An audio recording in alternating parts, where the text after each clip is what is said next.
All right, gang, as promised, we have in studio one of the best men in the business. Beautiful, talented, tall, dark, and handsome. Mr. Brian Johnson of Valley Mortgage. So good morning, BJ. Hey, good morning, Eric. Thanks for having me. I wouldn't say tall, but thank you. Yeah, well, you're going to leave the dark and handsome part in there, though. That's what your wife tells me all the time. Okay, we'll leave it at that. BJ, give us an idea of who you are, what you do, so the folks listening can be educated all about you. Sure. Brian Johnson. I'm with Valley Mortgage. Valley Mortgage, we're the largest independently owned mortgage banker in the Valley. We've been around since 1983. We serve all of Minnesota and North Dakota with your home purchase, refinance, construction loan needs. And you're a legacy in the business, right? Like this is a business started by your old man. He didn't actually start it. Well, early on, he got in the business. He did. Right? He's been there since '87, and took over managing it in '89. So he's been in the business for a long time, and I grew up kind of in the business, so traveling around all over northern Minnesota and North Dakota during the summers when I was 8 years old. So you got mortgaged early on, right? Yeah, I was always around, hearing all the lingo And your sister's in the business as well, right? You guys are partners. She is, yep. So she's been with us. She's been in the business since I think '97, I want to say. Wow. So she's been in quite a while also. Now, I love the idea that it's a family business. That's actually something that doesn't happen all too often, that you see when the second generation takes over. Quite often it's like, like you hand the keys to the kids and the kids don't know how to drive the car. Right. And you and Angie have been doing exceedingly well. Yeah. I think we had a good business model, and we've had some definitely good teachers, and being able to bring good service to our customers. That's been kind of our stronghold. And I don't know.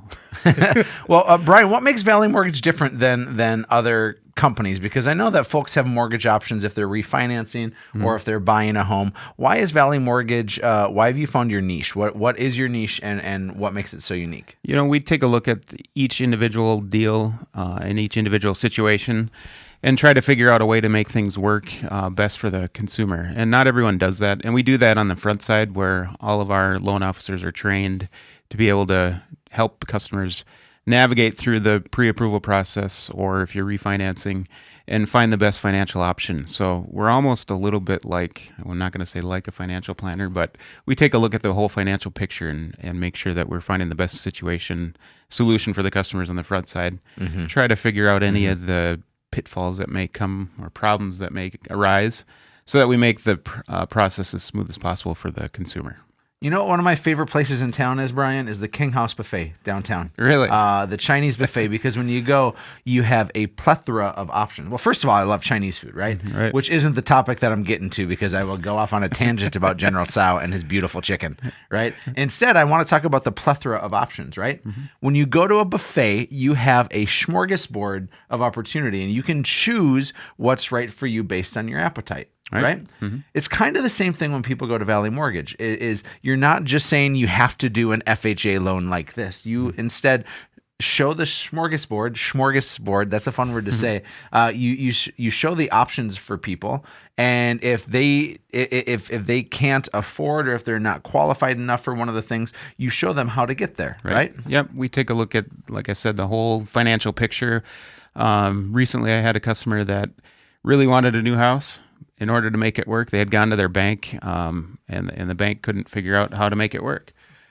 I quickly took a look at it, and if we pay off two loans and not put as much money down, it made financial sense for them to purchase the next house. So we take a look at that type of thing and make sure that the customer knows what they're getting into, knows their monthly budget, and how to make it work. Smart man, Mr. Brian Johnson. Again, those of you tuning in, Brian Johnson of Valley Mortgage, and we're talking about all things industry related. I want to shift gears a little bit, Brian.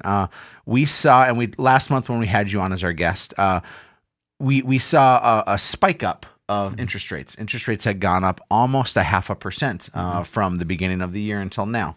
And now we're hanging around that same spot. We're between 4 and 4.5 for interest rates. It's different for each person and the type of loan that they're getting. But let's just give a rough generalization that we're at, say, 4.3% today, right? Let's go kind of in the middle there. Are we going to see those go up or down in the next 12 months for what's predicted? I think it's predicted they're going to go up a little bit. Kind of hoping things level off for a little while, but they're probably going to go up, I would say, another 0.5% by the end of the year. Okay. So it's going to get more expensive to buy. It is, right? Yep. If we're putting some urgency in folks who are thinking about buying, this might be the little hitch in your giddy up that's going to make you say, let's jump on this. I sent you something, Brian, and I'm going to have you pull it up too, because it's a statistic that we found.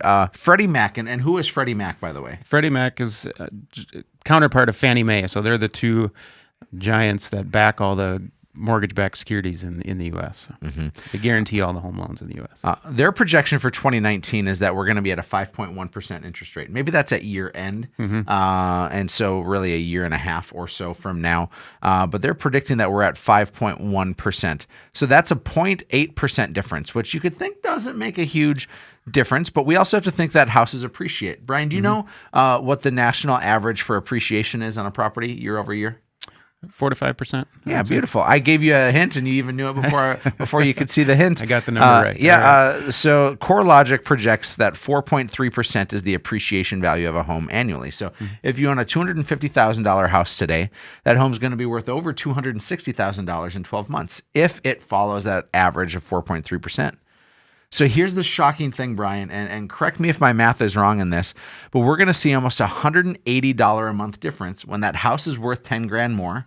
And your interest rate has gone up from 4.3 to 5.1. That's going to cost you $178 a month. Is that right? Yep, that's correct. BJ, what would you do with $178 a month? Yeah, probably pay my cable bill or my phone bill, but no, I would probably save it or invest in something else. So right. Those are real dollars, and adding up every month, that's over $2,000 a year. Yeah. Yeah, $2,142 because I have it here on a cheat sheet. And so that's how I know. This is the number that's shocking to me is we can say that today the house is worth $250. This time next year the house is worth $260. And so we say that's a $10,000 difference. That's going to cost us $10,000 more next year. But amortized over 30 years, that's not a big deal. But when we put in a higher interest rate over 30 years with the extra $178 a month that this is going to cost you, $64,000 extra that's going to cost you over 30 years. $64,000, BJ. It's astounding. I know. Now, would you pay your phone bill and your cable bill with $64,000? No. we go buy a boat. Right. We buy a boat, and then we buy a truck to pull that boat. I mean, they're going to be used, right? Right. That's a lot of money. It is. It made my voice crack because that's $64,000. Folks, if you're listening right now and you're thinking, I might wait to buy a house, if what BJ and I are saying is true, waiting a year might cost you like $64,000.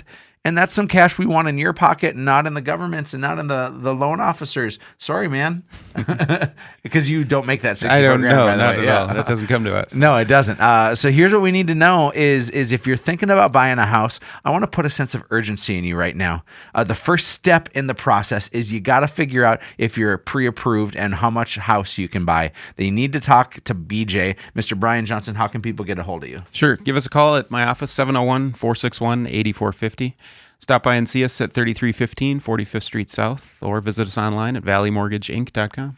He's like a talking business card. I love it, BJ. By the way, you can go to livefargomoorhead.com and see Valley Mortgage there as well. So, folks, please, if you feel a sense of urgency, talk to Brian Johnson today. We're going to go to break. We'll be back in just a moment. This is Real Estate Radio with Erik Hatch.